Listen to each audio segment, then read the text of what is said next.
Frank Mohan sat in first-class seat 2A of the transatlantic flight, his knuckles white around the armrests as his 6-month-old daughter Lila screamed like her lungs were tearing apart.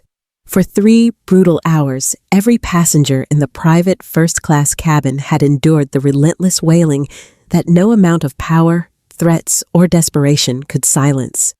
Frank had tried everything. He'd paced the narrow aisle with her cradled against his chest, offered bottles that she refused, changed her diaper 4 times, and even lowered his voice to whisper the Italian lullabies his own mother once sang to him. Nothing worked. The other first-class passengers were no longer just annoyed. They were hostile. Flight attendants hovered nervously, offering suggestions with trembling hands, clearly aware of who he was.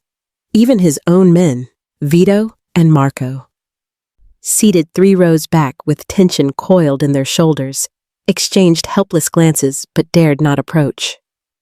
One wrong word to Frank Mohan when he was on edge could end careers or lives. That's when something unthinkable happened.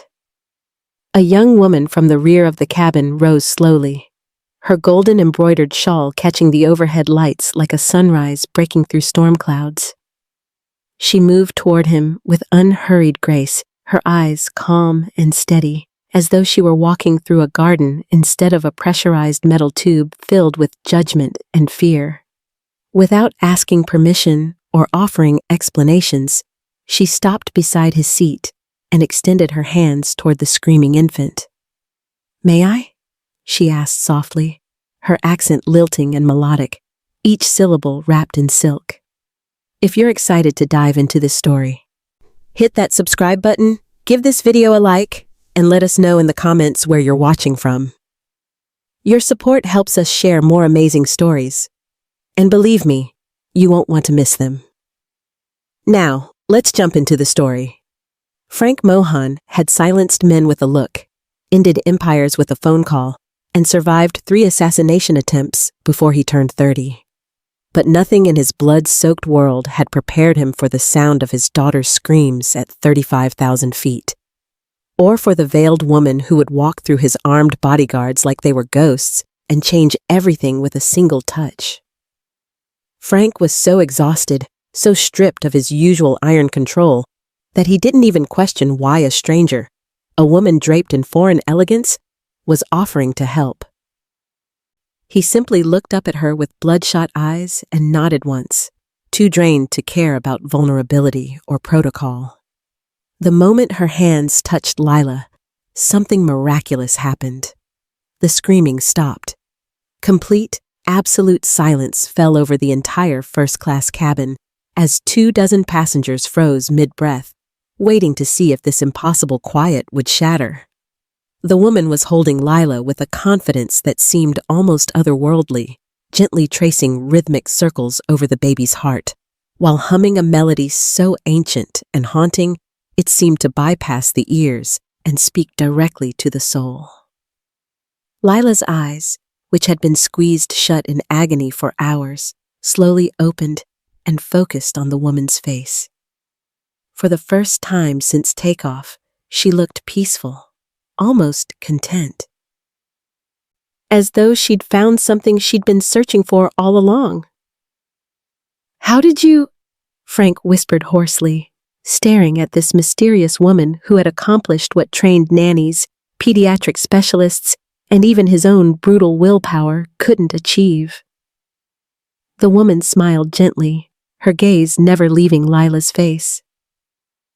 "My younger brother suffered terribly as an infant.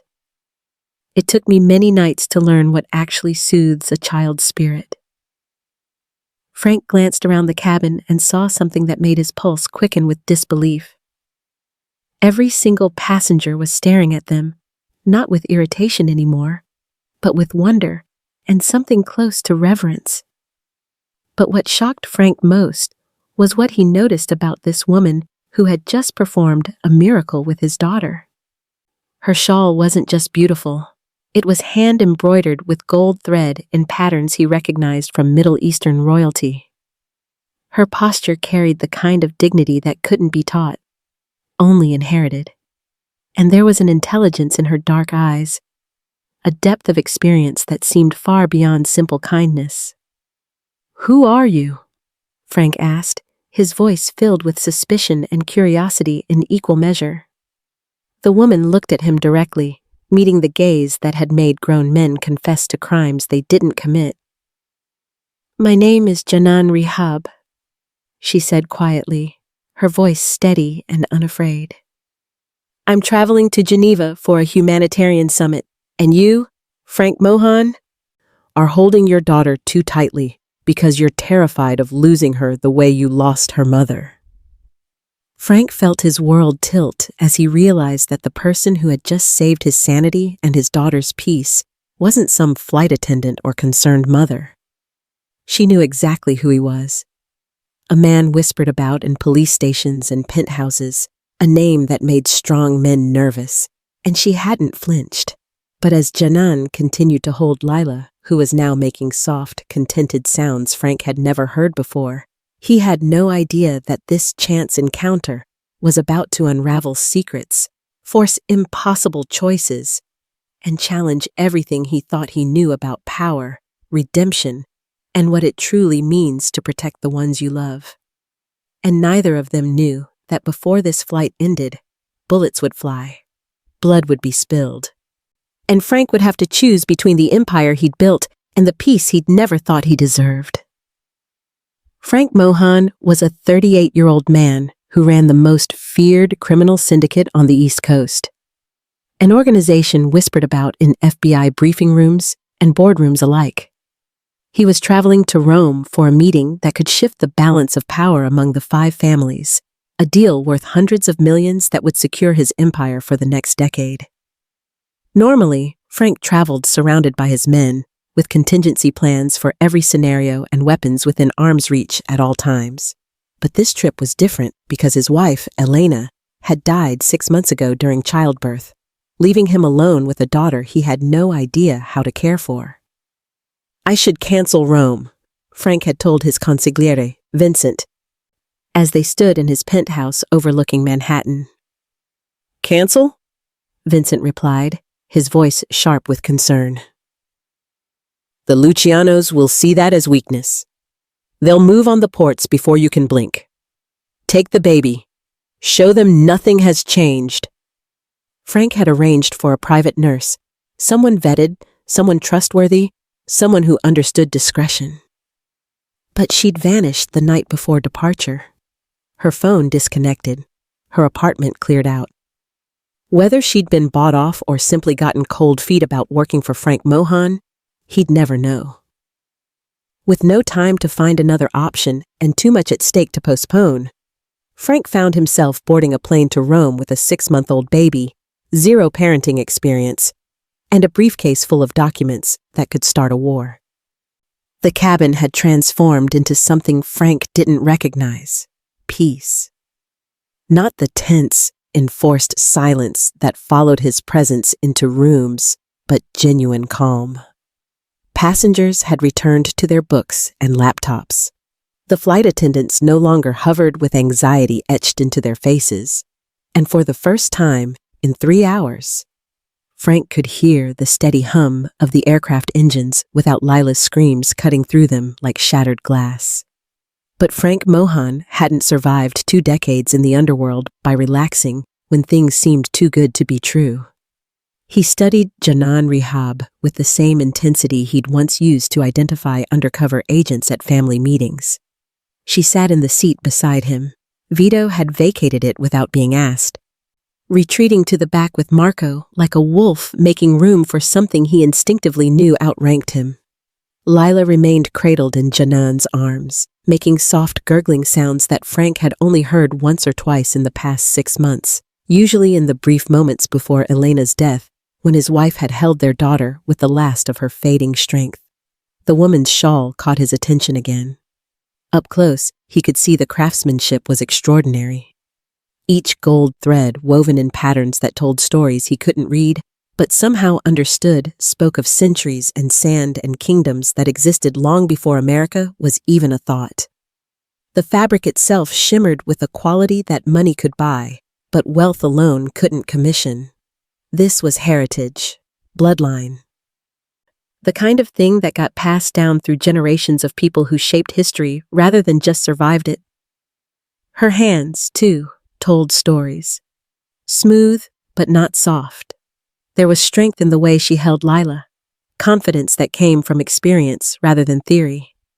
No rings except for a single band of hammered silver on her right hand, engraved with Arabic script he couldn't decipher. No nail polish, no jewelry beyond small gold earrings barely visible beneath the edge of her headscarf. She dressed like royalty, but carried herself like someone who'd chosen simplicity over display. "You're wondering if you can trust me," Janan said without looking up from Lila, her voice carrying that same melodic quality that had somehow cut through his daughter's hysteria. "Or perhaps you're wondering what I want from you." Frank's jaw tightened. He didn't like being read that easily. "Most people who approach me want something." "Most people who approach you are afraid of you," Janan corrected gently, finally lifting her gaze to meet his. Her eyes were dark, nearly black, but there was light in them, something warm and entirely unafraid that made Frank feel oddly exposed. "I'm not most people, Frank. And I don't want anything from you except perhaps an hour of conversation and the knowledge that this beautiful child will sleep peacefully for the rest of this flight." "You knew my name before I told you," Frank said, his voice dropping to the low register that usually preceded violence. "You know who I am. What I do." "I read newspapers," Janan replied simply. "Your photo has appeared in enough publications, usually beside words like alleged and suspected and under investigation. But I've also read about the children's hospital wing in Brooklyn that was anonymously funded 3 years ago, and the scholarships for undocumented immigrants that somehow appear every year with no traceable donor." She paused, adjusting Lila slightly in her arms. "People are rarely just one thing, Mr. Mohan. Not even dangerous men." Frank felt something crack inside his chest, not breaking, but shifting, like ice that had been frozen so long it forgot it could melt. No one had mentioned those donations in years. He'd made sure of it, buried the paper trails so deep that even the FBI's forensic accountants couldn't find them. "How did you—" "My family's foundation works in international humanitarian aid," Janan explained. "We notice patterns, large donations that help children, refugees, the vulnerable. They leave traces if you know where to look. Not legal traces," she added quickly, seeing his expression darken. "Just echoes of goodness in unexpected places." Lila made a small sound, and Janan immediately began humming again, that same haunting melody that seemed to reach back through centuries. Frank watched, fascinated despite himself, as his daughter's eyes began to flutter closed, her tiny fists unclenching for the first time since they'd boarded. "What is that?" Frank asked, his voice rougher than he intended. "That song." Janan's humming softened to barely a whisper before stopping entirely. She looked down at Lila with something like tenderness and sorrow mixed together. "It's a prayer," she said quietly. "Older than sand, older than cities. My grandmother taught it to me when I was 7 years old, during the worst period of my life." Frank waited. He'd learned long ago that silence was often the best interrogation technique. People felt compelled to fill empty air with truth. Janan's fingers traced gentle circles over Lila's heart, the motion rhythmic and precise. "My younger brother, Kareem, was born when I was 6. He was perfect. 10 fingers, 10 toes, lungs that could make the palace walls shake with his cries." A sad smile crossed her face. But something was wrong. By his 3rd month, he wouldn't stop screaming, day and night, week after week. My mother brought in specialists from London. pediatricians from Switzerland, traditional healers from across the Middle East. Everyone had theories: colic, reflux, nerve damage, spiritual affliction. Nothing worked. The cabin lights dimmed slightly as they passed through a patch of clouds, and Janan's voice took on a distant quality, as though she were speaking from memory so deep it had worn grooves into her soul. "I watched my mother break," she continued. "Watched my father, a man who commanded armies and negotiated oil treaties, become helpless in the face of his son's suffering. The doctors said Karim might not survive, that his body was rejecting life itself." She paused, her thumb still moving in those precise circles over Lila's chest. "That's when my grandmother arrived from the desert." Frank leaned forward slightly, drawn into the story despite every instinct telling him not to show interest, not to reveal anything that could be used as leverage.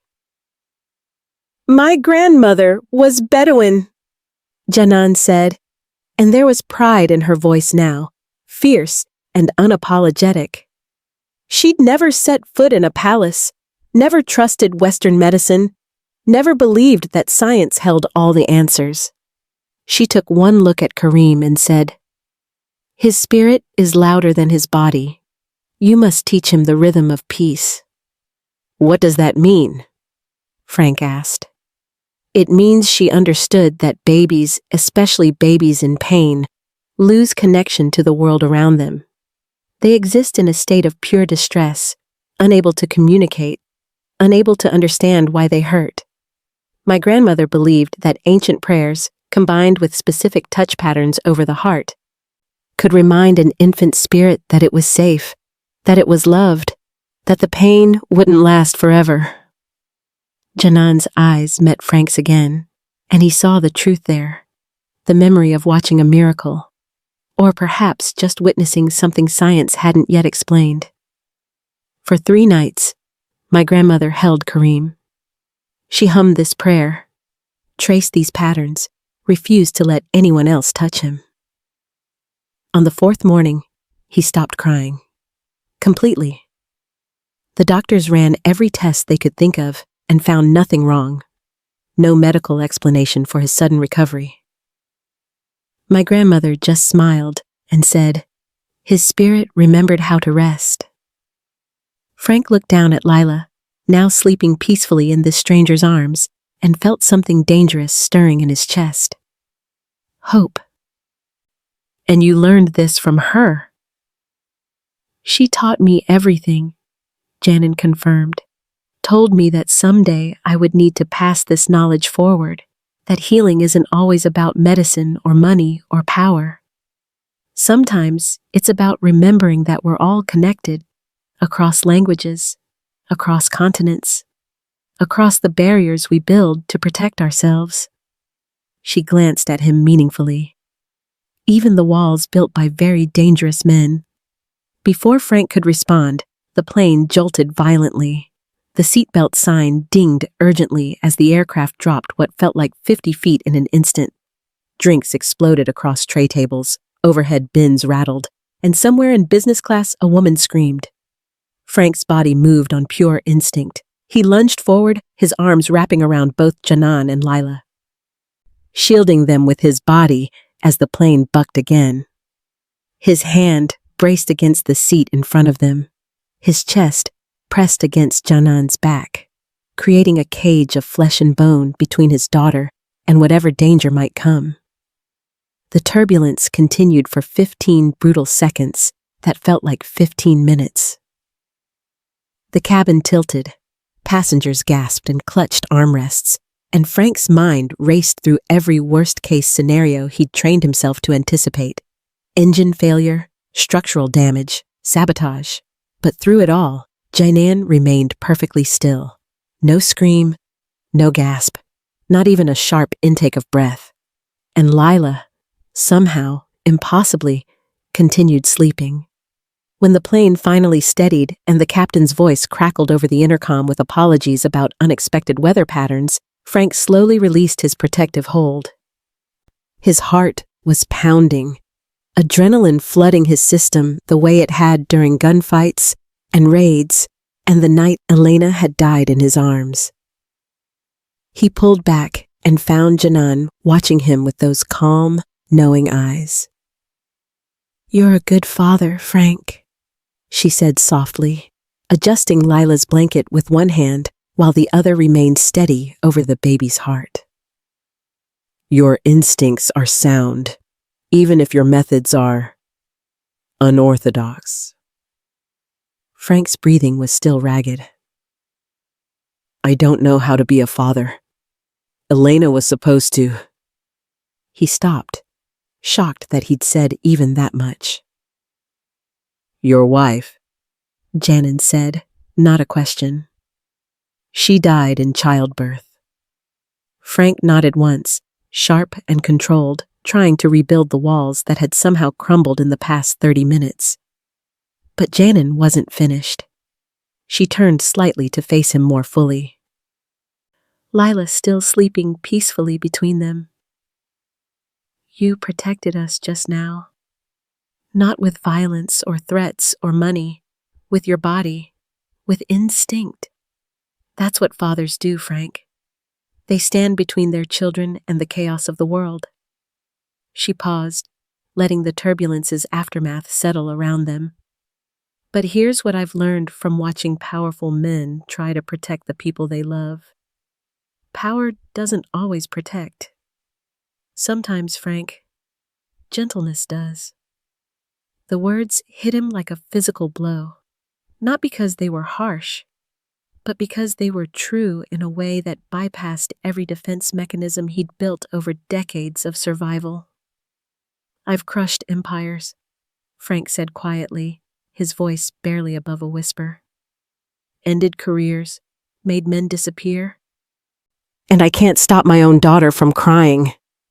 "Because she doesn't need you to be powerful," Janan replied, her accent wrapping around the words like silk around steel. "She needs you to be present, to be soft when the world has made you hard.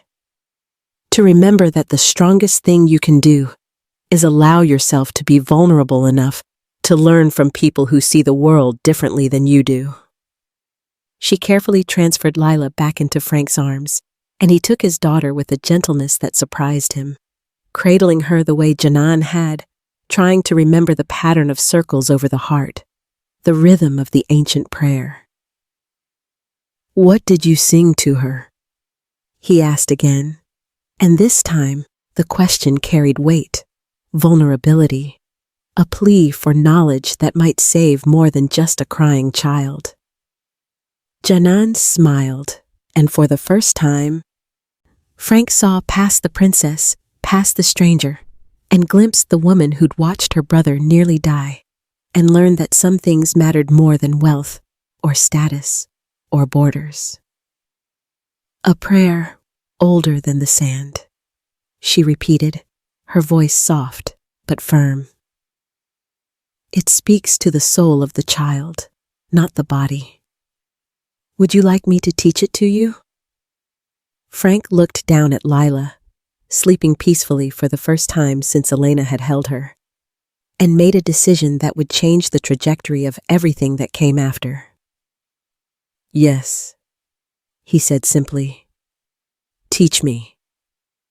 48 hours before the flight, Frank Mohan stood in the basement of a Brooklyn warehouse, watching two men zip a body bag with the efficiency of factory workers on an assembly line. The concrete floor had already been hosed down, bleach mixing with copper-scented water in the drain. Vincent, his consigliere, stood beside him reviewing documents on a tablet, contracts that would be signed in Rome, territory divisions that would reshape the eastern seaboard's criminal landscape for the next decade. "The Lucianos are getting nervous," Vincent said without looking up. "They've heard rumors you're meeting with the Calabrians. They're worried about being cut out." "Let them worry," Frank replied, his voice flat and cold. "Fear keeps people honest." Vincent finally glanced at him, then at the body bag being carried out. "That's 3 this month, Frank. The heat's building, FBI's got a task force. The FBI's always got a task force, Frank interrupted, and they've never gotten close enough to matter. What Vincent didn't say, what nobody dared say, was that Frank had become more ruthless since Elena died. Colder. The already thin line between calculated violence and rage had blurred into something darker. Men who'd worked for him for years now walked carefully around him, never sure which version they'd encounter. The strategic businessman who'd built an empire through intelligence and patience, or the widower who'd watched his wife bleed out on a hospital bed and blamed the entire world for failing to save her. The Rome meeting, Vincent pressed carefully. You're still taking the baby? Frank's jaw tightened. She's my daughter, not the baby. Of course. I just meant, Frank, bringing Lila to a sit-down with 5 families? It's unprecedented. It could be seen as what? Frank's voice dropped to that dangerous register that made grown men reconsider their next words. As weakness? Let them think that. Let them underestimate what I'm willing to do to protect what's mine. Vincent knew better than to argue further. He'd watched Frank rise from a street enforcer to the head of the most profitable syndicate on the East Coast. He'd seen him orchestrate hits with surgical precision, negotiate treaties that prevented wars, and command loyalty through a combination of fear and respect that few men could balance.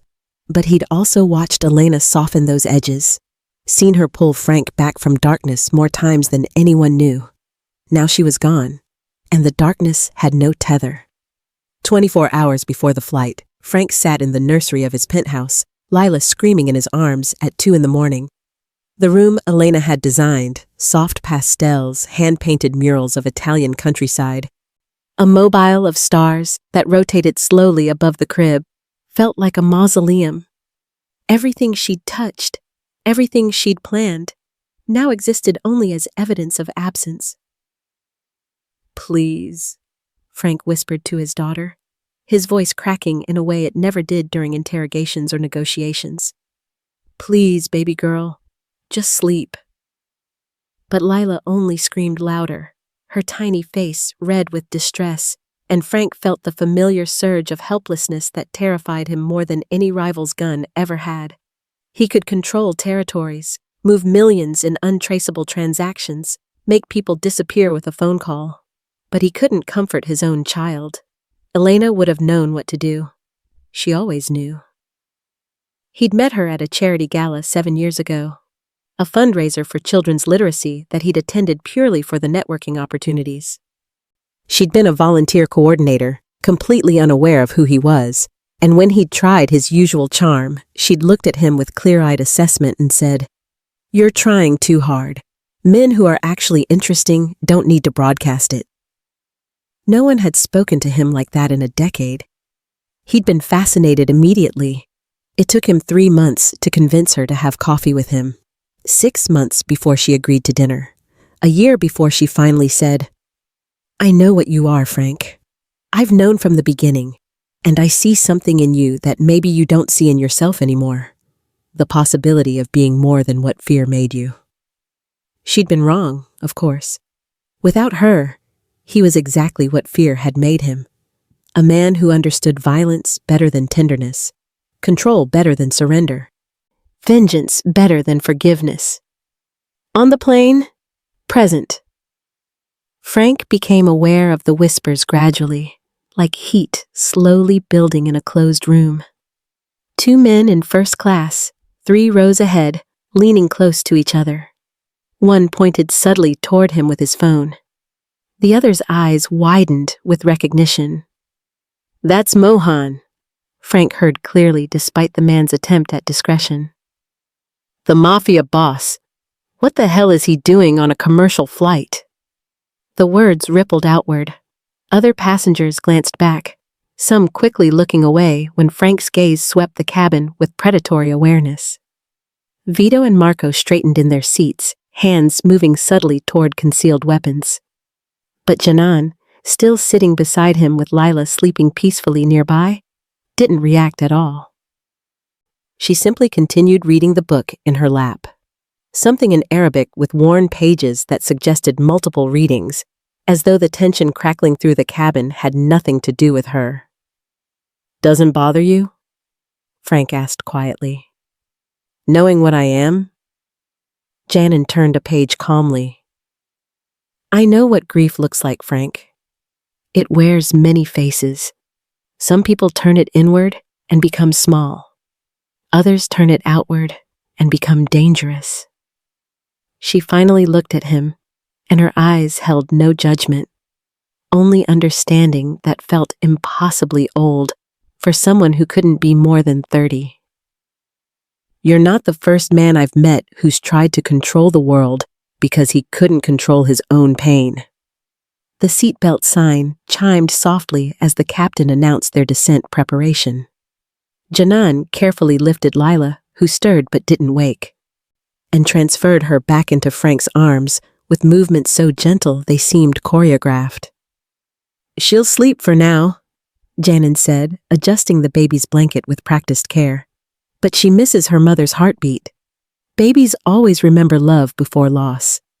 She's not crying because something's wrong with her body, Frank. She's crying because she's mourning someone she'll never remember meeting." Frank's throat tightened, his chest constricting in a way that had nothing to do with the cabin pressure. No one had ever said it out loud, that Lila was grieving too, that her inconsolable crying might be more than colic or discomfort, that his daughter was carrying the same unbearable weight he carried. Except she had no words for it, no way to understand why the heartbeat she'd known for 9 months had suddenly, violently, stopped. "How do you help someone mourn what they can't remember?" Frank asked, and his voice came out raw, stripped of the armor he usually wore. Janan smiled sadly. "You love them enough that eventually your heartbeat becomes the one they remember. You become the constant, Frank. The steady rhythm that tells them the world can still be safe, even after it's been broken." She stood, gathering her belongings as the plane began its initial descent, and Frank felt an unexpected urgency, a need to keep her talking, to hold on to this moment of clarity in the fog that had consumed him since Elena's death. "Thank you," he said simply, and meant it in ways he couldn't articulate. Janan paused, her hand resting briefly on his shoulder, a touch that felt both maternal and ancient, like a blessing he hadn't earned but desperately needed. "Raise her gently, Frank," she said quietly. "The world has enough dangerous men. Give it a woman who understands both strength and softness."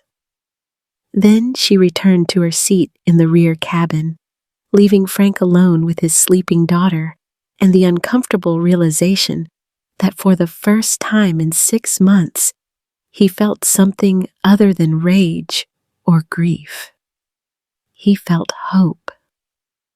The cabin lights had dimmed for the meal service when Marco appeared at Frank's elbow, moving with the practiced casualness of a man who'd learned to deliver bad news without attracting attention. He bent low, his voice barely a whisper beneath the ambient hum of the engines. "We've got a problem. Seat 12C. The guy who boarded late in Boston. Vito ran his face through our database. He's connected to the Bratva." Frank's expression didn't change, but his hand instinctively moved toward Lila. Still sleeping in the bassinet the flight attendant had attached to the bulkhead. "You're sure?" 90%. He's been watching you since takeoff. Hasn't touched his food, hasn't slept. Just sits there with his hand in his jacket pocket. Marco's jaw tightened. "Viktor Sokolov, enforcer. The Russians have been making noise about the Baltimore territories since I took them," Frank finished coldly. He'd known the Bratva would retaliate eventually. He just hadn't expected them to be stupid enough to try it on a plane. "Where's Vito?" 3 rows back, same side. He's got the angle if this goes sideways." Marco paused. "Boss, there are 200 civilians on this flight. If Sokolov makes a move, then we handle it quietly, Frank interrupted, his voice carrying the weight of decades spent calculating acceptable losses. No panic, no witnesses who can testify to anything specific. Marco nodded and retreated, and Frank felt the familiar cold focus settle over him, the mental shift that had kept him alive through gang wars and federal investigations. But when he glanced to his right, he found Janan watching him with those dark, knowing eyes. She'd returned to the seat beside him after the meal service began, claiming she wanted to check on Lila one more time before they landed. Now she sat perfectly still, her hands folded in her lap, but there was an alertness in her posture that suggested she'd heard more than Marco intended. "Trouble?" she asked quietly. "Nothing I can't handle." The pilot's voice crackled over the intercom, apologetic and routine. "Folks, we're expecting a bit more turbulence as we begin our descent into Rome. Please return to your seats and keep those seatbelts fastened." But Frank had flown enough to know the difference between scheduled announcements and warnings. The tension in the pilot's voice, the slight hesitation before the word turbulence, something was off. The cabin lights dimmed further as they entered what should have been the final descent phase. Frank's hand moved subtly to his left side, fingers brushing the compact Glock secured in a custom holster beneath his jacket. He kept his movements minimal, but Janan's hand shot out and gripped his wrist with surprising strength. "You can't draw a gun on a plane," she said sharply, her melodic accent suddenly edged with steel. Frank turned to face her fully, and for a moment, the careful mask he'd maintained slipped. "If someone's coming for me, I'll handle it my way." "Your way?" Janan's eyes flashed with something between anger and fear. Not for herself, he realized, but for what might happen. "Your way gets people killed, Frank. Innocent people who boarded this plane expecting to arrive safely in Rome, not to become collateral damage in your war. This isn't your concern. If you handle this like a gangster," Janan interrupted, leaning close enough that he could see gold flecks in her dark eyes, "your daughter will grow up without a father. Because either you'll die in the gunfight, or you'll spend the rest of your life in prison for terrorism charges.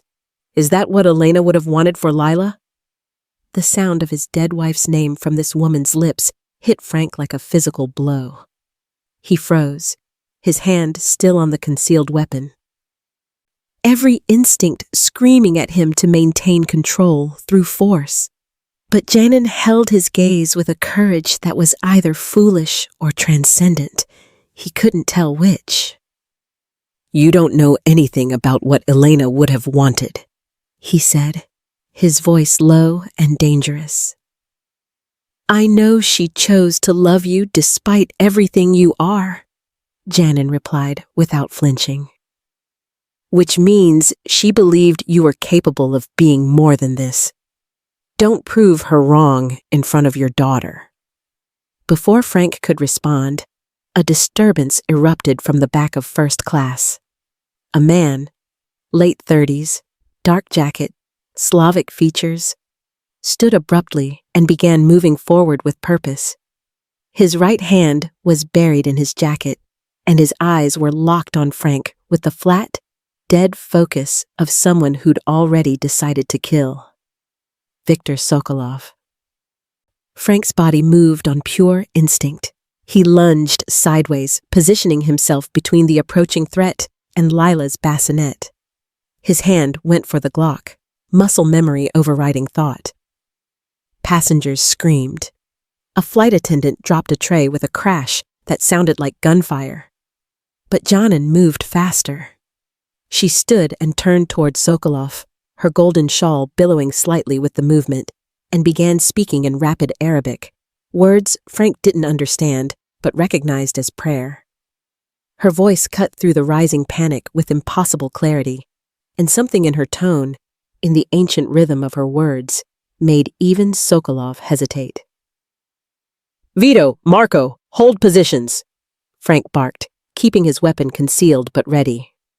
"Nobody moves unless I say.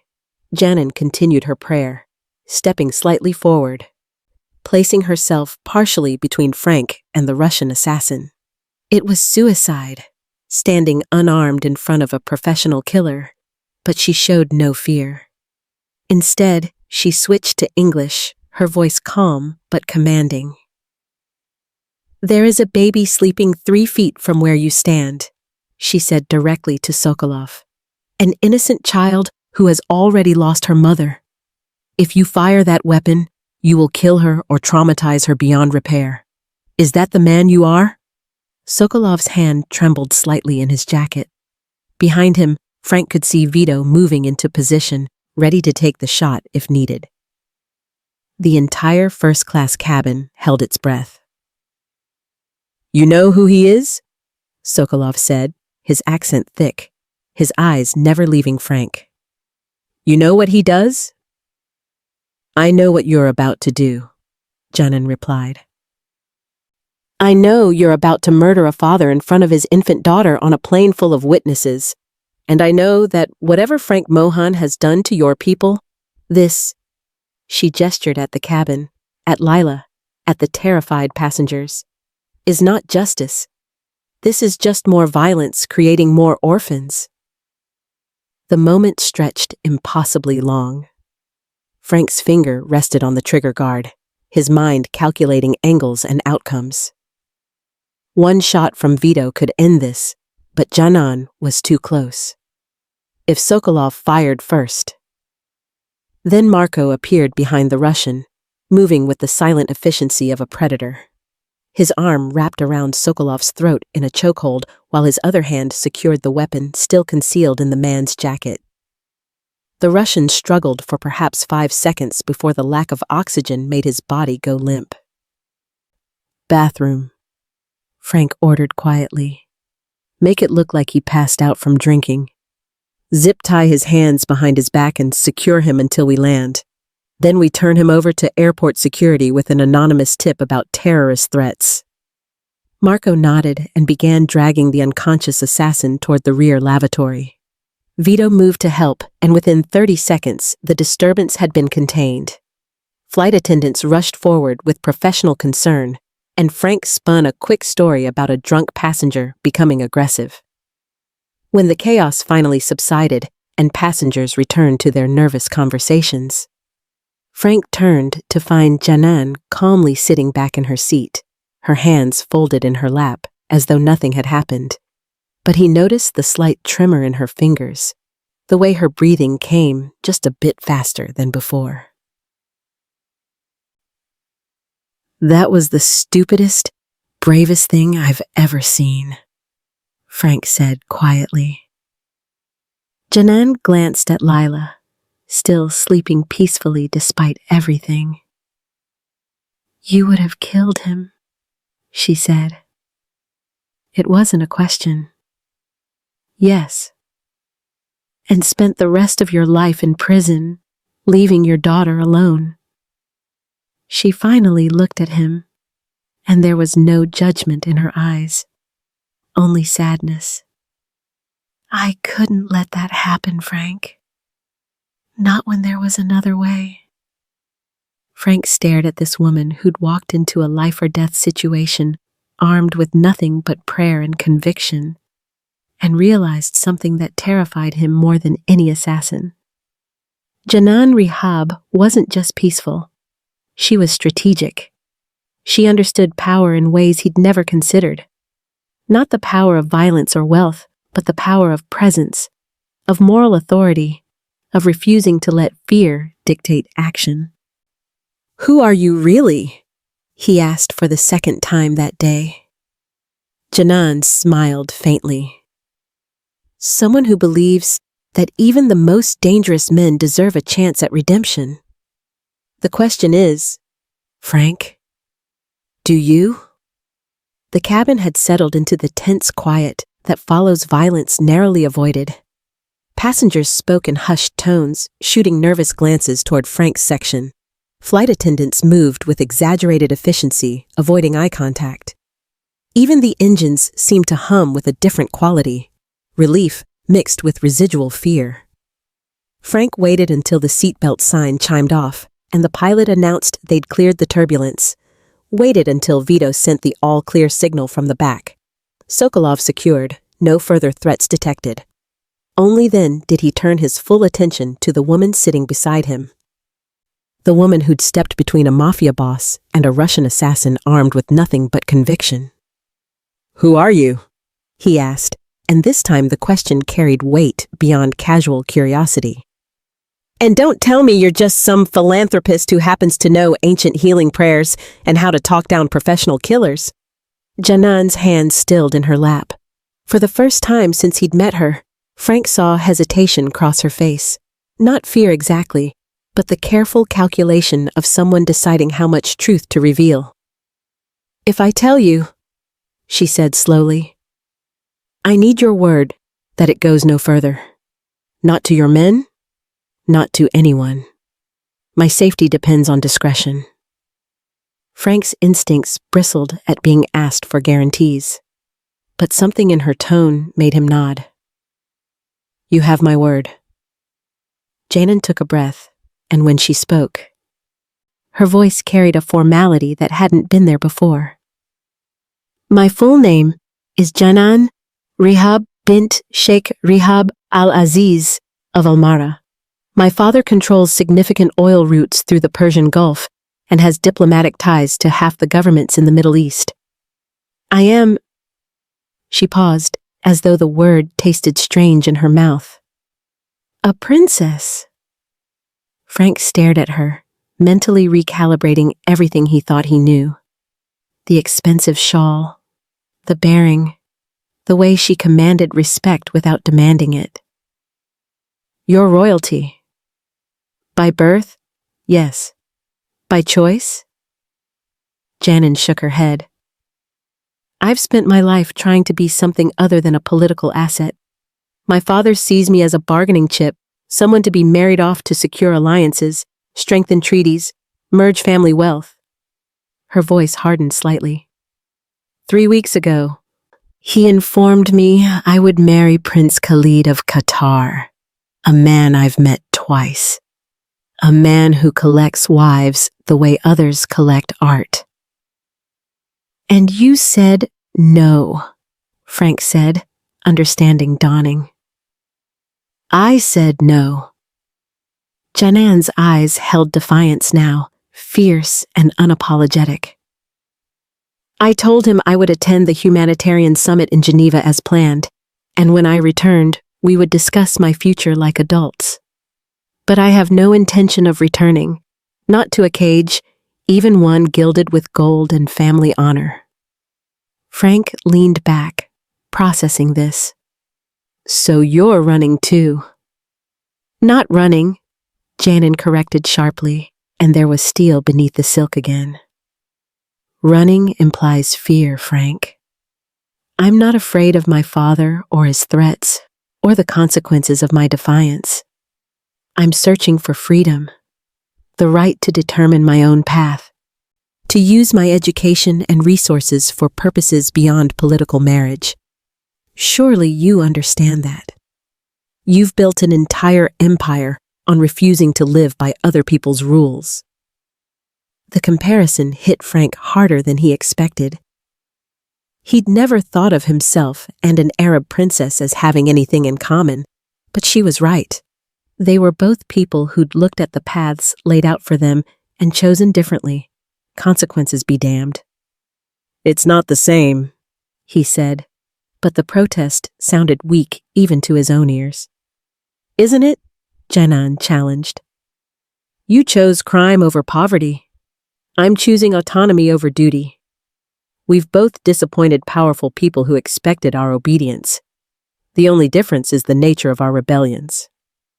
Frank was quiet for a long moment, watching the clouds pass beneath them through the window. Finally, he said, "My wife, Elena, she saw it differently.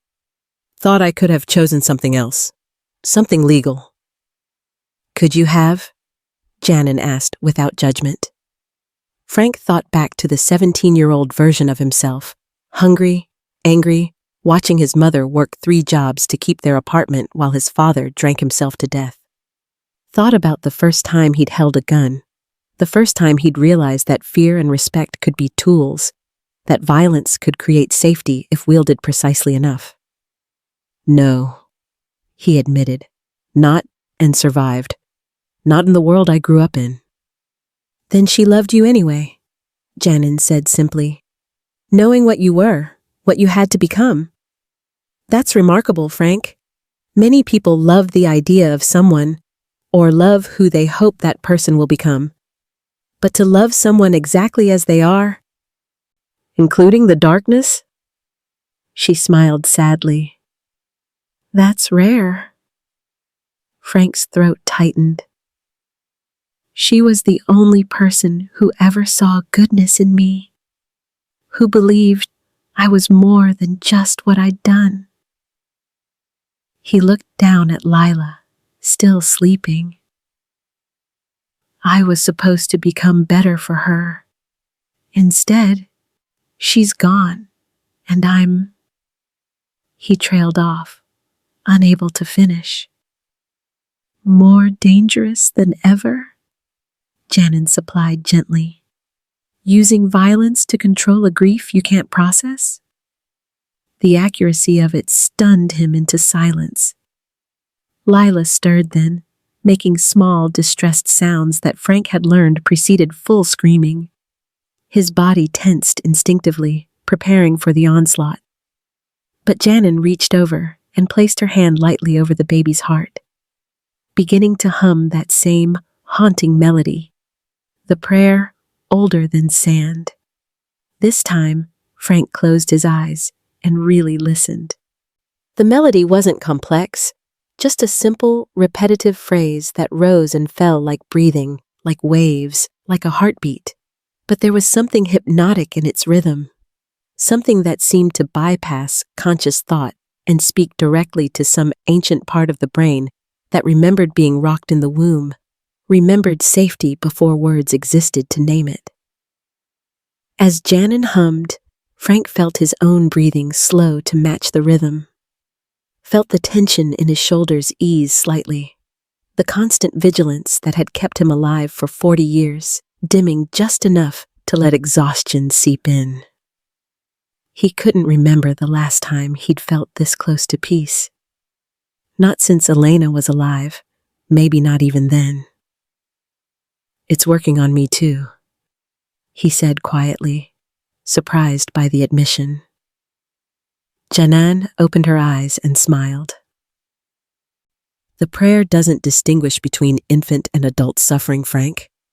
Pain is pain. The soul recognizes comfort regardless of how old the body has grown.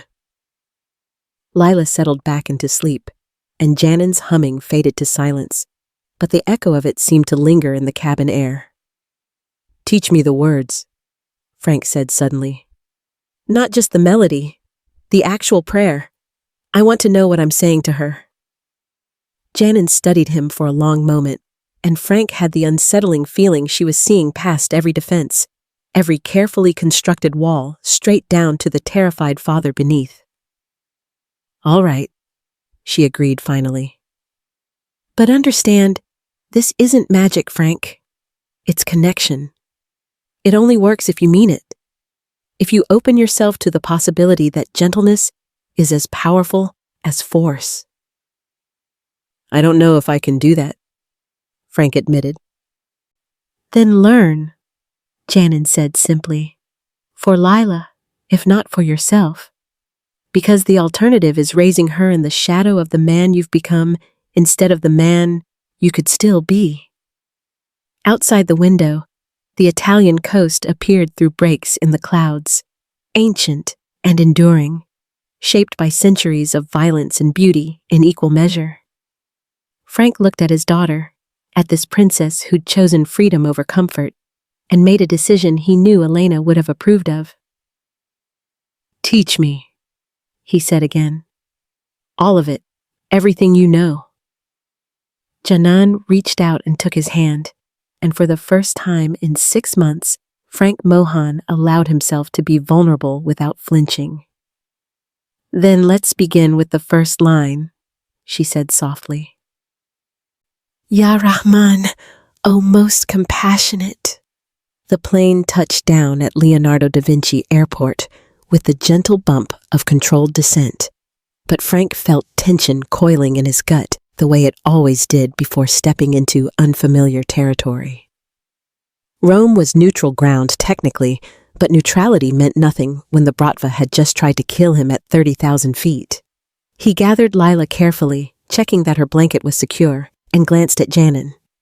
She'd pulled her headscarf forward slightly, obscuring more of her face, and slipped on oversized sunglasses despite the cabin's dim lighting. "Expecting trouble?" Frank asked. "Always," she replied quietly. "My father has resources everywhere. If he's realized I'm not going directly to Geneva." The words died as the cabin door opened and chaos poured in like a flood. Flashbulbs exploded in rapid succession, so bright Frank's vision whited out momentarily. Voices shouted in Italian, English, Arabic, a cacophony of journalists and photographers pressing against the airport security trying to hold them back. "Princess Janan! Princess Janan! Is it true you've defied your father? Mr. Mohan, are you involved with the missing Arab princess? What's your relationship? Is this a kidnapping?" Frank's instincts took over with the precision of decades surviving in the public eye while maintaining deniability. He shifted Lila to his left arm, keeping her face pressed against his chest, and pulled off his suit jacket with his right hand. In one smooth motion, he draped it over Janan's head and shoulders, creating a shield against the cameras. "Stay behind me," he commanded, his voice cutting through the noise with absolute authority. "Vito, Marco, create a path. No violence unless necessary, but get these vultures back." His men moved like synchronized predators, their bulk and barely concealed threat enough to make the front line of photographers stumble backward. Frank wrapped his free arm around Janan's shoulders, pulling her close against his side, and began moving forward through the terminal. "Don't look up," he murmured near her ear. "Don't acknowledge any questions. Just walk." More questions bombarded them as they moved. "Princess, are you seeking asylum?" "Mohan, is this connected to the Bratva incident on the flight?" "When's the wedding?" That last one made Frank's jaw clench. Wedding. The press had already written their narrative. Criminal kingpin absconds with runaway princess. By tonight, it would be international news, diplomatically complicated, and potentially lethal for both of them. They broke through the main scrum into a secured corridor where Frank's local contact, Giovanni, waited beside a black Mercedes SUV with tinted windows. The vehicle's engine was already running, rear door open. "Inside, now," Frank ordered, practically lifting Janan into the back seat before following with Lila. Vito took the front passenger seat while Marco slid behind the wheel. Giovanni would handle the luggage and follow in a separate vehicle. The door slammed shut, muffling the chaos outside to a dull roar. The SUV pulled away from the curb with professional speed, fast enough to escape quickly, slow enough not to attract additional attention. For several seconds, nobody spoke. Frank could hear his own heartbeat. Lila's soft breathing and the slight rustle of fabric as Janan removed his jacket from her head. Her headscarf had been knocked slightly askew in the chaos, revealing more of her dark hair than she'd probably intended. Her sunglasses sat crooked on her face, and there was a spot of color high on her cheeks that could have been exertion or anger or fear. Frank couldn't tell which. "Well," Janan said finally, her accent thicker than usual with emotion. "That could have gone worse." Despite everything, the assassination attempt, the media ambush, the international incident they'd just created, Frank found himself laughing. It started as a low chuckle in his chest and built until his shoulders shook with it, the sound rusty from months of disuse. "Could have gone worse?" he repeated. "Princess, by tomorrow morning, every intelligence agency in 3 continents is going to have our pictures linked together. Your father probably already knows where you are, and the narrative the press is spinning. He shook his head, still grinning darkly. I've had cleaner publicity from RICO indictments. Janan adjusted her sunglasses and straightened her headscarf with dignity that seemed impossible given the circumstances. At least your men didn't shoot anyone. I consider that progress. The night's still young, Vito muttered from the front seat. Frank shot him a warning look, and Vito wisely went silent. The SUV merged onto the highway towards central Rome, and the tension in the vehicle slowly began to ease. Lila stirred, but didn't wake, and Frank shifted her to a more comfortable position against his shoulder. Thank you, Janan said quietly. And when Frank glanced at her, he saw genuine gratitude in her eyes. For protecting me back there. You didn't have to. Yes, I did, Frank replied simply. You put yourself between me and a bullet. Least I can do is put myself between you and some cameras. Janan smiled, and there was something different in her expression now. A warmth that hadn't been there before. An acknowledgement of connection that went beyond circumstance. Even wolves can protect lambs, she said softly, echoing her words from the plane but with new meaning layered beneath. Frank thought about that for a moment, about what it meant that she'd compared him to a wolf without flinching, without judgment, just stating fact, and that she'd called herself a lamb despite being one of the most courageous people he'd ever met. Only when the lamb teaches them how, he replied, meeting her gaze directly. The moment stretched between them, charged with something Frank couldn't quite name. Not attraction exactly, though he'd be lying if he said he hadn't noticed how striking she was. More like recognition. Two people who'd spent their lives being underestimated or misunderstood, suddenly seeing each other with unexpected clarity. Where are we going? Janan asked, breaking the spell. Safe house in Trastevere, Frank answered, shifting back to practical concerns. Giovanni owns the building, keeps the top floor empty for situations like this.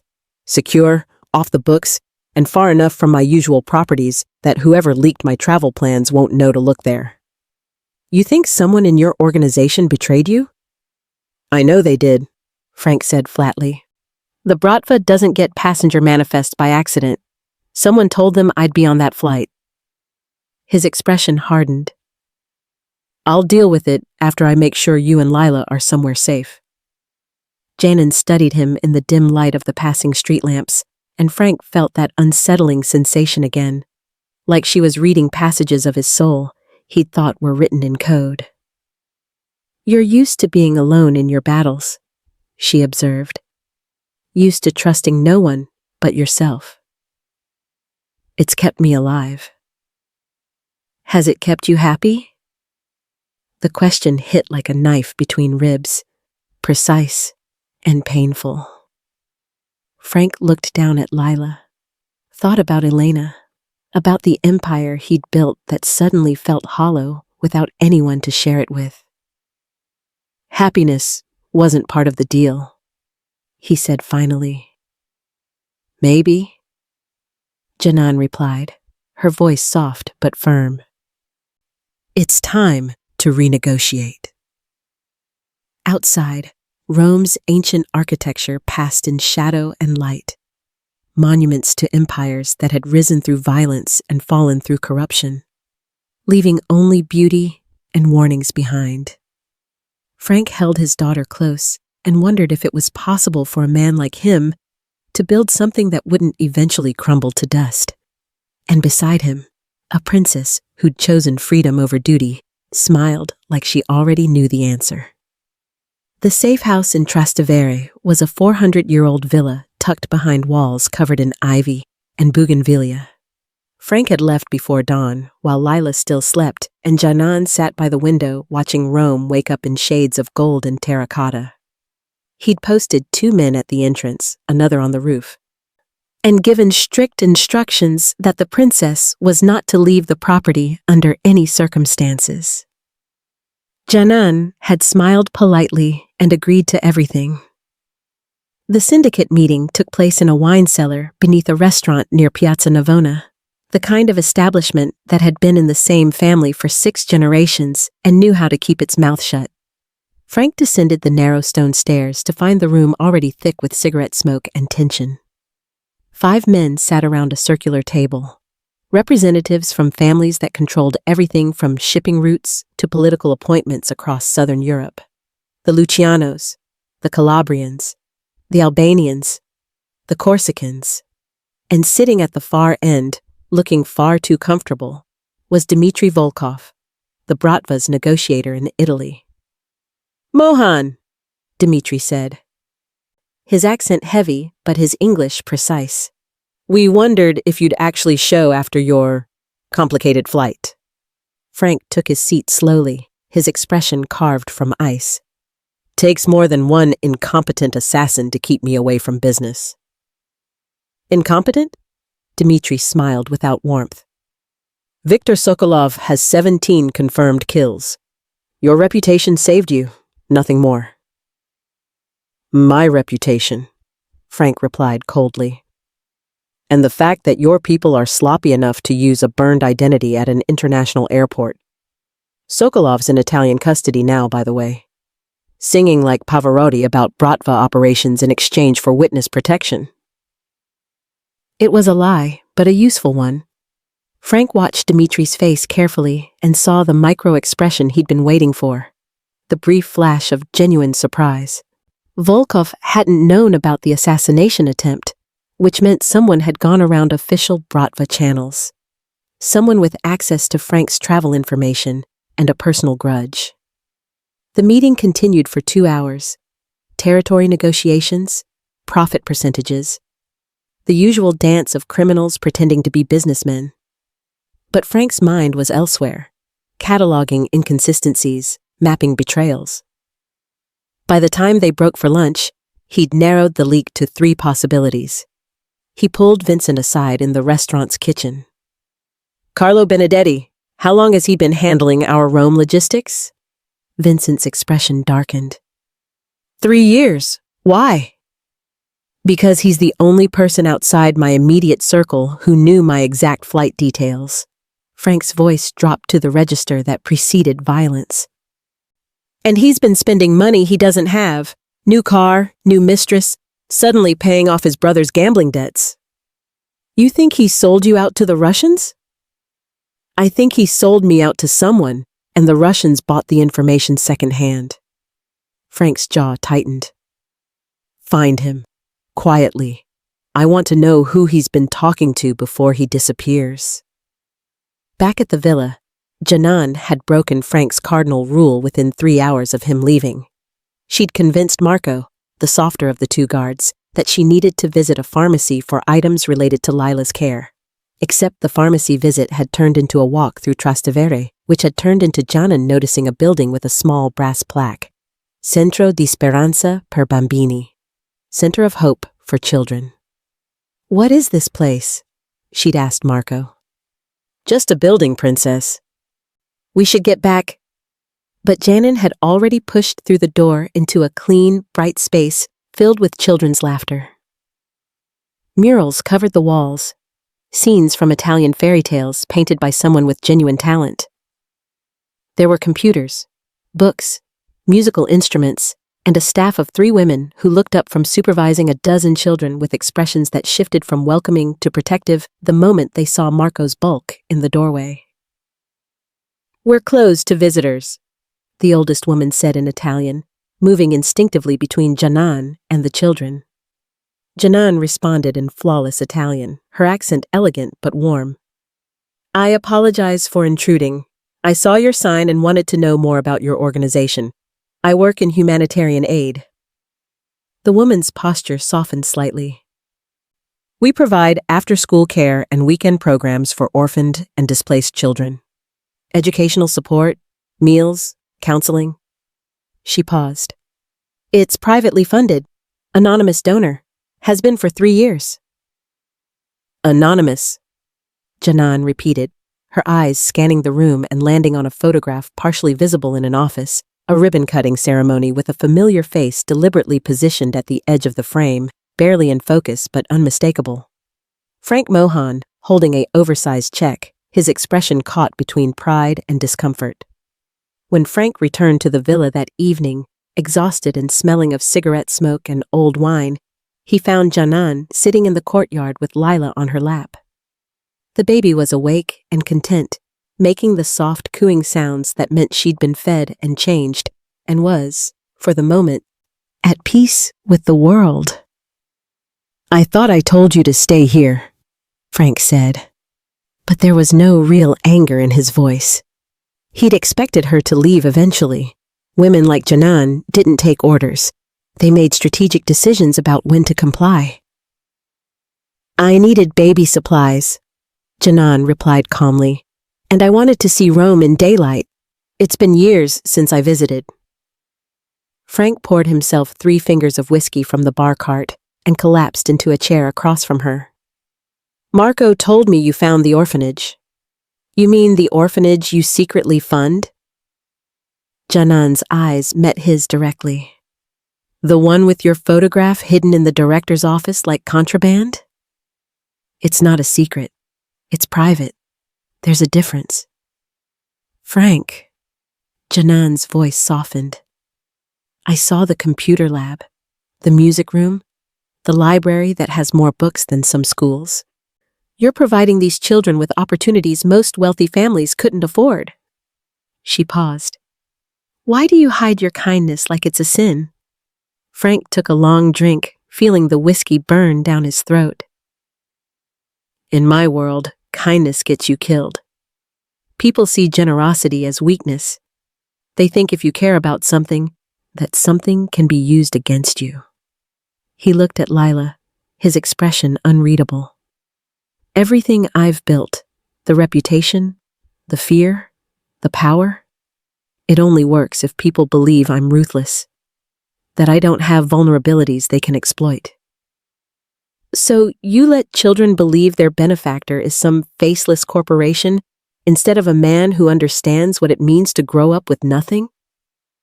Janan shook her head slowly. "Frank, those kids could look at you and see that becoming something better is possible. Instead, you hide in shadows and let them think the world is divided between victims and predators." "It is divided that way," Frank said flatly. "Then maybe," Janan replied, her voice quiet but sharp as a blade, "your world needs killing." The words hung in the air between them like smoke. Frank stared at this woman, this princess who'd walked away from palace luxury to chase freedom, who'd stepped between him and bullets, who now sat in his safe house holding his daughter and suggesting that everything he'd built was fundamentally broken. "You don't understand what you're saying," he said finally. "If I show weakness, if I let people see that I care about anything beyond profit and power, I'll have a target on my back bigger than the one already there. My enemies will come for everyone I've ever helped. They'll burn that orphanage to the ground just to hurt me." "Or," Janan countered, "you could use your power to protect what matters instead of what profits. You could build something that doesn't require cruelty to sustain itself." She stood, moving closer with Lila still in her arms. "Elena saw goodness in you, Frank, but goodness that hides in darkness isn't goodness. It's cowardice dressed up as strategy." Frank's hand tightened around his glass. No one spoke to him like this. No one dared. But instead of rage, he felt something else, the uncomfortable burn of truth hitting nerve endings he'd thought were long dead. "My phone has 47 missed calls," Janan continued, her tone shifting. 32 from my father's personal secretary, 15 from the Almara embassy in Rome. He knows I'm here, Frank." "And he's not sending diplomats. He's sending the royal guard." Frank's attention snapped into focus. When? Tomorrow? Maybe tonight. They'll try to take me quietly first. Diplomatic pressure. But if that fails... She met his eyes. My father doesn't accept defiance well. Then we move you. Tonight. I have contacts in... No. Janan's voice was firm. I'm not running anymore, Frank. I'm staying. Fighting. Making them acknowledge that I have the right to choose my own path. She smiled slightly. Besides, you need me here. Need you? You're about to go to war with whoever betrayed you, Janan said simply. And wars need people who understand that victory isn't the same as vengeance. That's something Elena would have told you, isn't it? Frank looked at this impossible woman and realized she was right about all of it. Yeah, he admitted quietly. That's exactly what she would have said. The dinner had been Janan's idea. Something normal, she'd insisted. Something that didn't involve weapons or paranoia or men standing guard at every corner. So Frank had sent Marco to fetch ingredients from the market, and they'd eaten simple pasta in the villa's candlelit dining room while Lila slept in a portable crib nearby. For 2 hours, Frank had almost forgotten he was a man with a target on his back. Almost.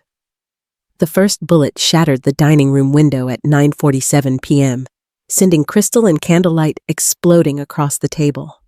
Frank's body moved on pure instinct. He grabbed Janan and pulled her to the floor as the second and third shots punched through the walls, splintering centuries-old plaster into dust and memory. Lila! Janan screamed, already crawling toward the crib. Stay down! Frank roared, but she ignored him completely, reaching the crib and pulling the screaming baby against her chest just as another volley of gunfire tore through the room. Outside, Frank could hear Vito and Marco returning fire, their weapons' deeper reports cutting through the staccato assault rifle bursts. Frank drew the Glock from his shoulder holster and moved to the window, staying low. 3 shooters in the courtyard, maybe more in the street. Professional formation, suppressing fire patterns. This wasn't the Bratva's sloppy revenge. This was something else. Kitchen! He shouted to Janan. Stone walls, reinforced door, go!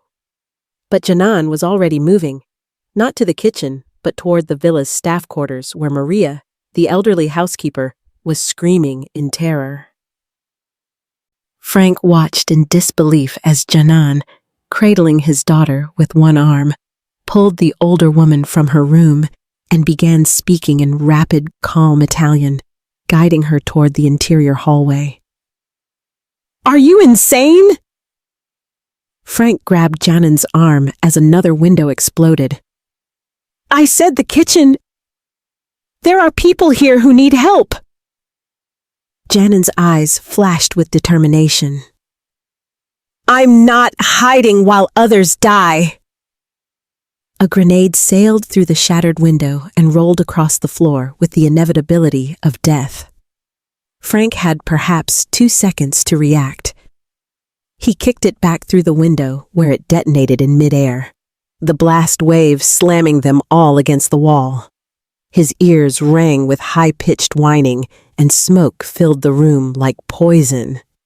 Through the chaos, Frank saw Janan pull herself up, check that Lila was unharmed, then move toward where Giovanni's son, one of Frank's younger guards, lay bleeding from shrapnel wounds to his shoulder and leg. She set Lila carefully in Maria's trembling arms and dropped to her knees beside the wounded man. Janan, no.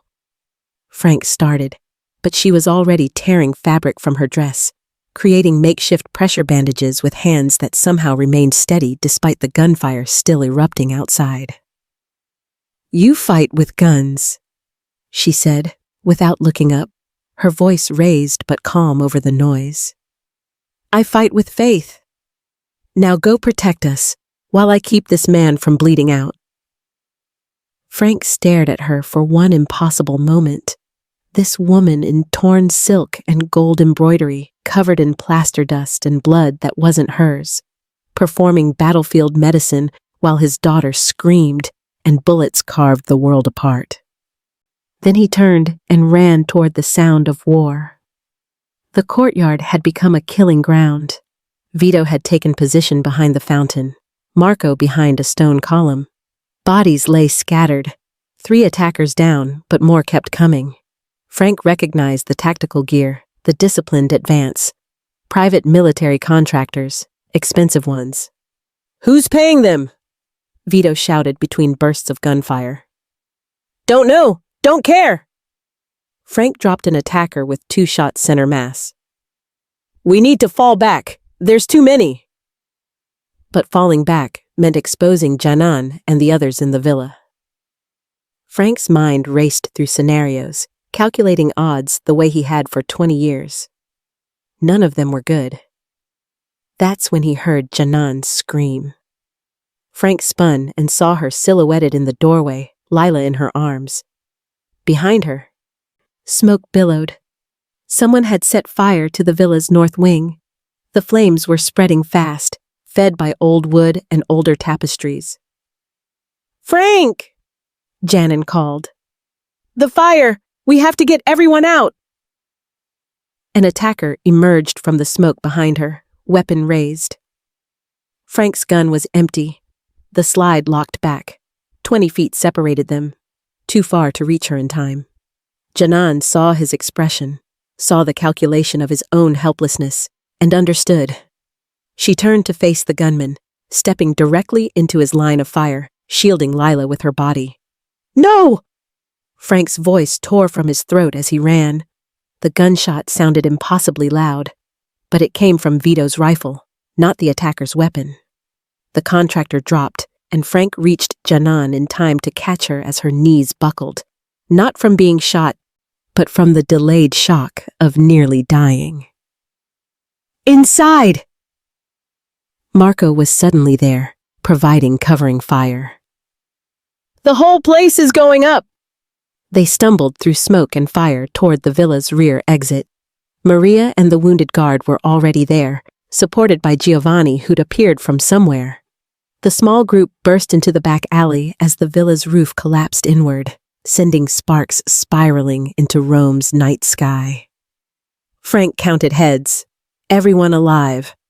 Lila crying, but unharmed. Janan's hands shaking now, the adrenaline finally cracking through her composure. "Clear," Vito reported, emerging from the smoke. 6 attackers down. The rest retreated when the fire started. Local police will be here in minutes. We need to move.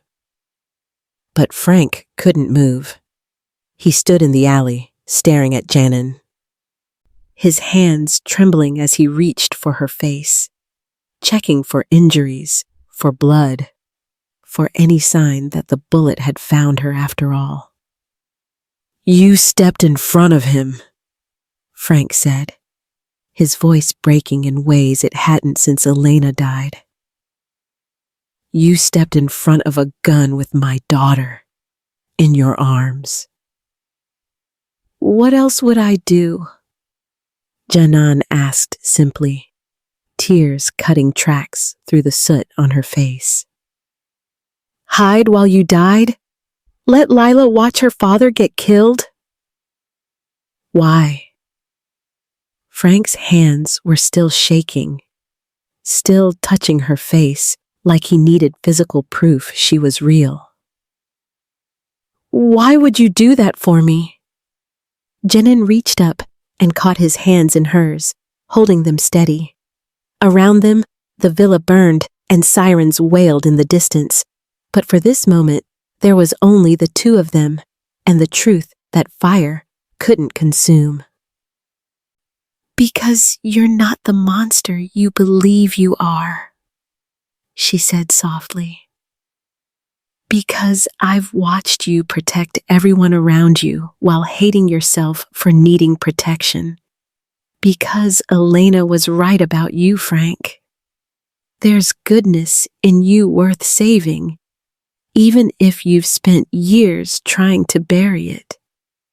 Frank's throat closed.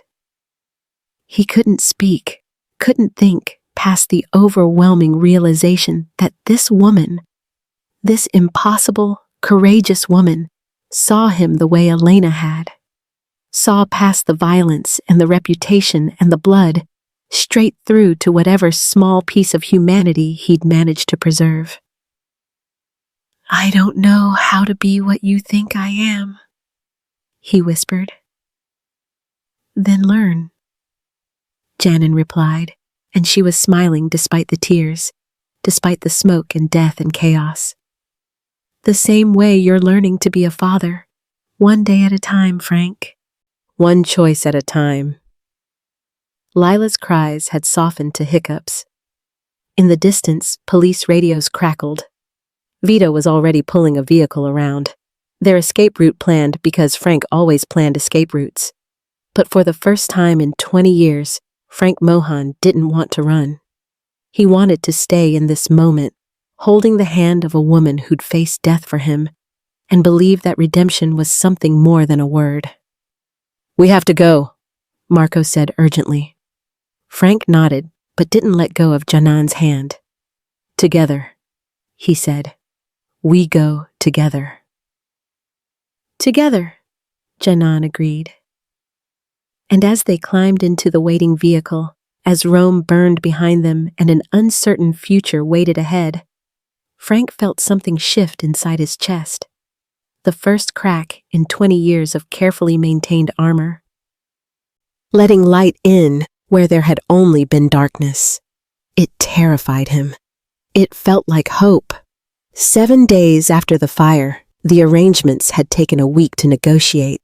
Phone calls between diplomats, lawyers, and people whose titles Frank didn't fully understand, but whose power he recognized. In the end, Sheikh Rihab al-Aziz had proven to be a pragmatist.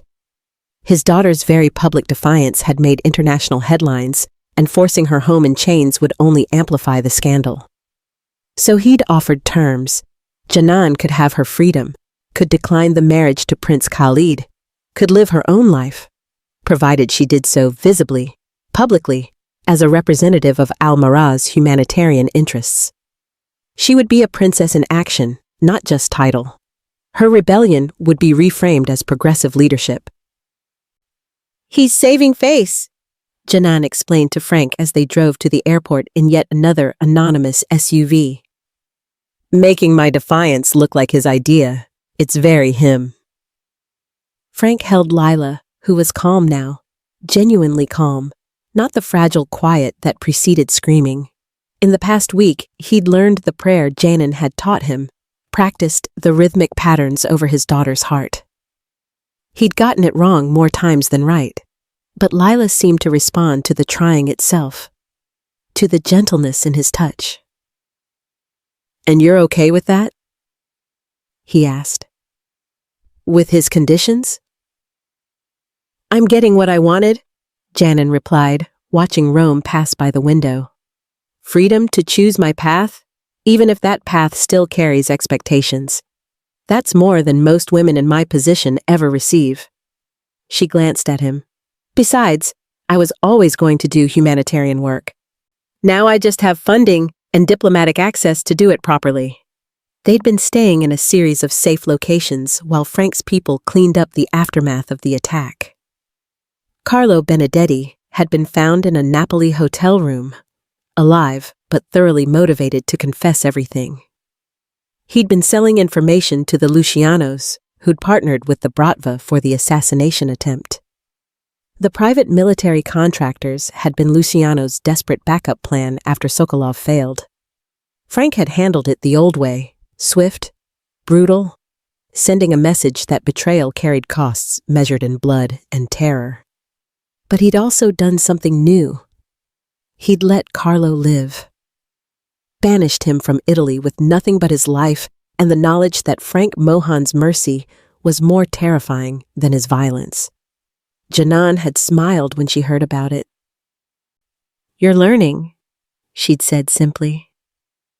Now, at Leonardo da Vinci Airport's private terminal, they sat in a quiet lounge while Janan's flight to Almara prepared for boarding. Frank had arranged everything: first class, security, a diplomatic escort waiting at the other end.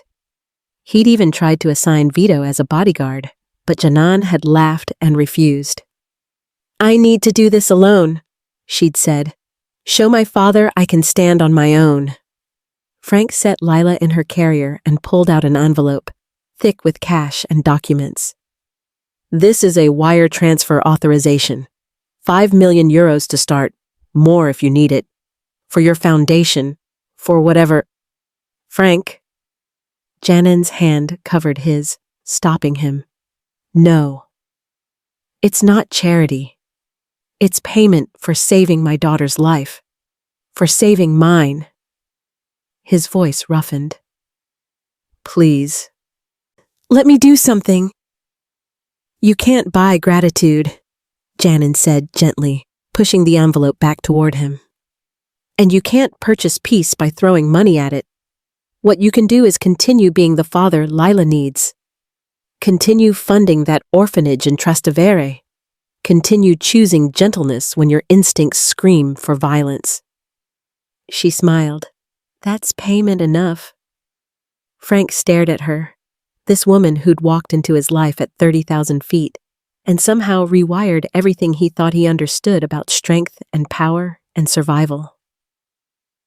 "I don't know how to do this," he admitted.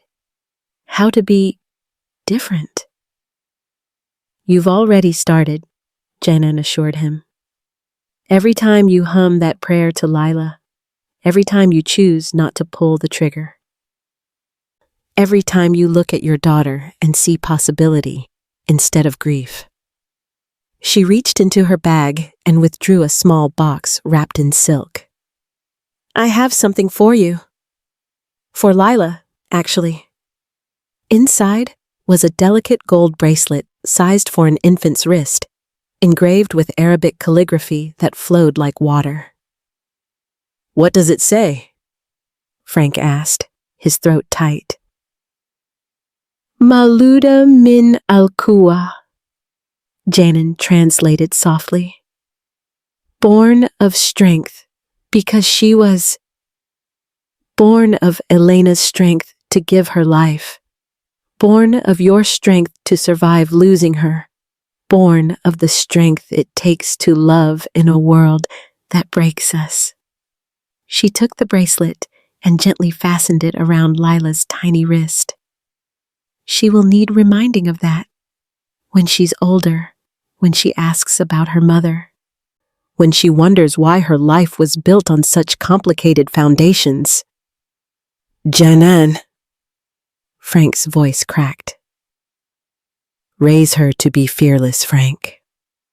Janan continued, and there were tears in her eyes now. "Raise her to be compassionate. Raise her to understand that strength and gentleness aren't opposites. They're partners. Raise her to be everything you and Elena dreamed she could be." The boarding announcement came in Arabic, then Italian, then English. "First-class passengers to Almara. Please proceed to gate." They stood together, and Frank did something he never did. He pulled Janan into an embrace, careful not to crush Lila between them. She fit against him perfectly, and he felt her arms wrap around his shoulders, holding tight. "Thank you," he whispered against her hair, "for everything. For seeing me when I'd forgotten how to see myself." "Thank you for letting me," Janan replied. They separated, and she gathered her things. At the gate, she turned back one final time. "Frank, the prayer you've been humming to Lila?" "Yeah?" "You're getting it right now, she can tell." Janan smiled through tears. "Elena would be proud." Then she was gone, walking through the gate toward a plane that would carry her back to palaces and protocols, to a life of diplomatic necessity and royal obligation. But she walked with her head high, her shoulders straight, a woman who'd chosen her chains rather than having them forced upon her. Frank stood holding his daughter, watching until he couldn't see Janan anymore. "Just us now, baby girl," he murmured to Lila. "Let's see if your old man can figure out how to do this right." Lila grabbed his finger and gurgled. Not a cry, but something that sounded almost like contentment. It was a start. 5 years later, New York City. The Plaza Hotel's grand ballroom glittered with Manhattan's elite. Billionaires, politicians, celebrities, and the carefully curated philanthropic class that treated charity galas like competitive sport. Frank Mohan stood near the back, uncomfortable in his tuxedo, watching his 5-year-old daughter charming everyone within radius. Lila had Elena's smile and his dark eyes, and she wore the gold bracelet on her wrist like armor.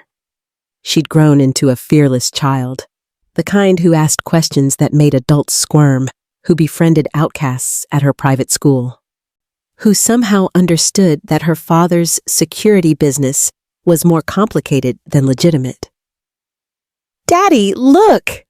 Lila pointed to the stage where preparations were underway for the keynote speech.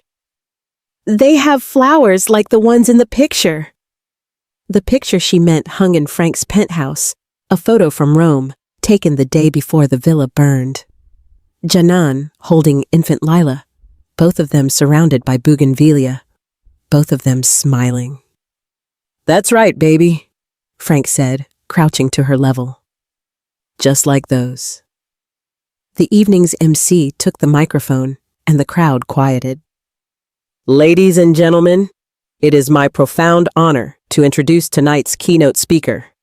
She is the founder and CEO of the Lila Foundation for Orphaned Children of Conflict, an organization that has provided education, healthcare, and hope to over 50,000 children across 16 countries. Please welcome Princess Janan Rihab of Al-Marah."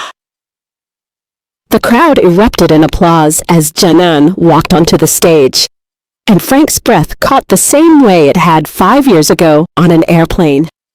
She wore deep blue, her hair partially covered by a shawl of silver thread, and she carried herself with the same grace that had made him believe redemption was possible. Her speech was moving, eloquent, focused on the children her foundation served. But halfway through, she paused and smiled. "This foundation carries the name Lila," she said, "because 5 years ago, a baby named Lila taught me that the most profound change often begins with the smallest acts of kindness. That sometimes the people who need saving most are the ones who appear strongest." And that love, real love, is about showing up in moments of chaos and choosing connection over fear. Frank felt Lila tug his hand. "Daddy, she's talking about me." "Yeah, baby," Frank whispered, his vision blurring slightly. "She is." When the speech ended and the crowd rose in standing ovation, Janan's eyes swept the ballroom and found Frank's across the sea of people. For a moment, everything else disappeared. The crowd, the noise, the years between them. Lila laughed then, pure, unbridled joy at seeing the woman from her father's stories made real. The sound carried across the hall, somehow audible even through the applause. Janan smiled, her eyes glistening. Frank mouthed across the distance. "Still got that magic, princess." Janan touched her hand to her heart, the gesture speaking volumes. Then she mouthed back words only he could understand. "It was never magic, Frank. It was love." Lila tugged his hand again. "Can we meet her, Daddy? Can we say thank you?" Frank looked down at his daughter. This miracle born of tragedy. This child who carried her mother's grace and his stubborn will. This living proof that broken men could build beautiful things if they tried hard enough. "Yeah, baby," he said, lifting her into his arms. "Let's go say thank you."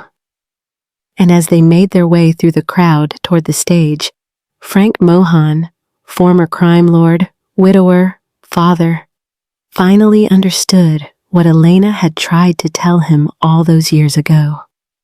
Redemption wasn't something you earned through grand gestures or dramatic change. It was something you practiced daily, in small moments of gentleness, in the space between who you were and who you chose to become. It was learning to hum prayers in languages you didn't speak. It was letting strangers become family.